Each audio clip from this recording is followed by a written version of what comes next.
2014년 석영열비도에 한편의 드라마 같은 일이 벌어졌습니다. 공시지가 1억 93만 원에 불과한 이 작은 섬에 한국인 브로커를 통한 중국 자본이 접근했습니다. 처음에는 20억 원을 제시했고 나중에는 100억 원 이상까지 부르며 간절히 매입을 요청했습니다. 공시지가의 20배가 넘는 거액이었습니다. 하지만 섬의 소유주는 단호했습니다. 돈 때문에 조상 대대로 내려온 우리 땅을 외국에 팔 수는 없습니다. 당시 중국의 서해공정이라는 거대한 전략의 한 조각이었으며 우리나라 해양 주권을 둘러싼 중국의 무서운 야욕의 일부였습니다. 충청남도의 최서단이며 대한민국의 영해 범위를 결정하는 영해기점 23개 도서 중 하나이기도 합니다. 중생대 백악기의 화산폭발로 생성된 화산섬으로 섬 전체가 암벽으로 이루어져 저반 시설도 갖출 수 없는 환경이지만 주변 수역은 청정해역으로 어족이 풍부하고 사람의 손길이 전혀 닿지 않은 야생화와 고목들, 희귀식물이 섬을 둘러싸고 있습니다. 중국이 그려온 해안 패권의 청사진은 실로 거대합니다.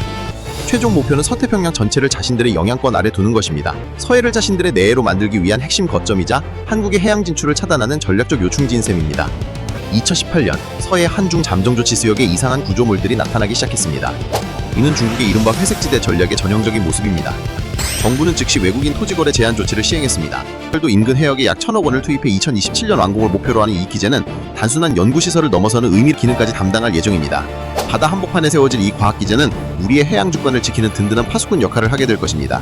중국의 이런 전략은 서해가 처음이 아닙니다. 남중안에서는 이미 이와 유사한 시나리오가 현실이 되었습니다. 스프레틀리 군도에서는 인공섬을 반설해 시료 지배를 확고히 했고 스카보로 암초는 필리핀과의 분쟁 중에 점거했습니다. 파라셀 군도는 베트남과 분쟁 중임에도 불구하고 군사기지화를 진행하고 있습니다. 동중국해에서도 일본과의 생각고 열도 분쟁에서 비슷한 패턴을 보이고 있습니다.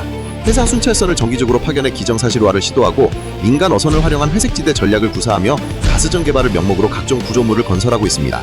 이런 사례들을 보면 서해에서 벌어지고 있는 일들이 결코 우연이 아니라는 것을 알 수 있습니다. 경렬비열도 인근에서는 중국 어선들의 불법 조업이 지속되고 있습니다. 연간 300건의 단속 사례가 발생하고 피해 규모는 수백억 원에 이릅니다. 앞으로 우리가 해야 할 일들은 많습니다. 해야 합니다. 첨단 레이더 시스템을 확충하고 무인감 시선을 도입하며 위성 모니터링 시스템을 구축해야 합니다. 동시에 한중어업 공동위원회 정례회의를 강화하고 유엔 해양법 협정을 적극 활용하며 이국제 여론을 조성하는 외교적 노력도 병행해야 합니다. 중장기적으로는 해양과 악기제 건설을 통해 인프라를 구축하고 국적 해결책도 중요합니다. AI 기반 해상 감시 시스템으로 불법 조업을 자동으로 탐지하고 드론 순찰대로 24시간 무인 감시를 실시하며 해양 IoT 센서로 실시간 해양 환경을 모니터링해야 합니다. 블록체인 기반 어업 관리 시스템으로 투명한 어업 활동 기록도 남겨야 합니다. 지도에서도 점으로밖에 표시되지 않는 작은 바위 섬들입니다. 하지만 이 작은 섬들이 품고 있는 의미는 결코 작지 않습니다. 서해의 조용한 전쟁은 지금도 진행 중입니다. 하지만 우리에게는 이를 지켜낼 의지와 능력이 있습니다. 경렬비열도와 함께 앞으로도 계속 우리의 품 안에서 푸른 서해를 지켜나가는 것이 후손들을 위한 우리들의 의무입니다. 구독, 좋아요는 영상 제작에 큰 힘이 됩니다.